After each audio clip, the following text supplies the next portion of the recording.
Happy international yoga day.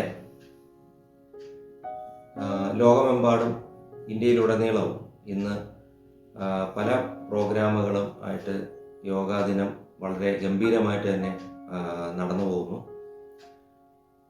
അപ്പോൾ ഇന്നത്തെ യോഗാ ദിനത്തിൻ്റെ പ്രമേയം എന്ന് പറയുന്നത് യോഗ ഫോർ ഹെൽത്തി ഏജിങ്, ആരോഗ്യകരമായിട്ടുള്ള വാർദ്ധക്യം യോഗയിലൂടെ.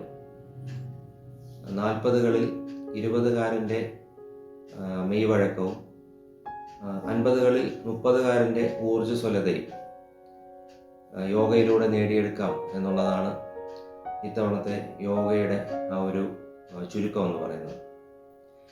അപ്പോൾ എന്തായാലും നമ്മുടെ കഴിഞ്ഞ വീഡിയോയിൽ നമ്മൾ ഡിസ്കസ് ചെയ്തത് യമം എന്നുള്ള സ്റ്റെപ്പിനെ പറ്റിയിട്ടാണ്. പതഞ്ജലി മഹർഷിയുടെ യോഗസൂത്രങ്ങളിൽ 4 അധ്യായങ്ങളുണ്ട്, 4 പാദങ്ങൾ എന്നാണ് പറയുന്നത്. അതിൽ ഒന്നാമത്തെ അധ്യായം എന്ന് പറയുന്നത് സമാധിപാദം, 2 സാധനാപാദം, വിഭൂതിപാദം, കൈവല്യപാദം.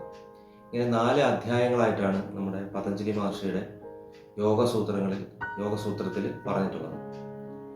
അതിൽ സാധനാപാദത്തിൽ വരുന്നതാണ് യമം, നിയമം, ആസനം, പ്രാണായാമം തുടങ്ങിയ 8 സ്റ്റെപ്സ് ഈ സാധനാപാദത്തിൽ വരുന്നതാണ്.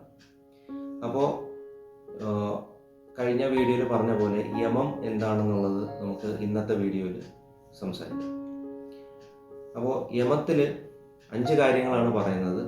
1 അഹിംസ, 2 സത്യം, 3 അസ്തേയം, 4 ബ്രഹ്മചര്യം, 5 അപരിഗ്രഹം. അഹിംസ എന്ന് പറഞ്ഞു കഴിഞ്ഞാൽ ഒരു വിധത്തിലുള്ള ബുദ്ധിമുട്ടുകളും ഒരു മനുഷ്യനായാലും മറ്റ് ജീവജാലങ്ങളോടായാലും ഒരു വിധത്തിലും അവരെ മാനസികമായിട്ടോ ശാരീരികമായിട്ടോ ഒരു രീതിയിലുമുള്ള ഉപദ്രവം ഏൽപ്പിക്കാതിരിക്കുക, അവരെ ഒരു വിധത്തിലും ബുദ്ധിമുട്ടിപ്പിക്കാതിരിക്കുക. അതാണ് അഹിംസ എന്നതുകൊണ്ട് ഉദ്ദേശിക്കുന്നത്. 2 സത്യം, നമ്മളെപ്പോഴും സത്യസന്ധമായിട്ട് കാര്യങ്ങൾ ചെയ്യാനായിട്ട് ശ്രമിക്കുക. മനസ്സുകൊണ്ടോ ശരീരം കൊണ്ടോ വാക്കുകൊണ്ടോ പോലും നമ്മളെപ്പോഴും സത്യസന്ധത പുലർത്തുക എന്നുള്ളതാണ് രണ്ടാമത്തെ യമത്തിൽ വരുന്ന രണ്ടാമത്തെ ഈ സത്യം എന്ന് പറയുന്ന കാര്യത്തിൽ വരുന്നത്.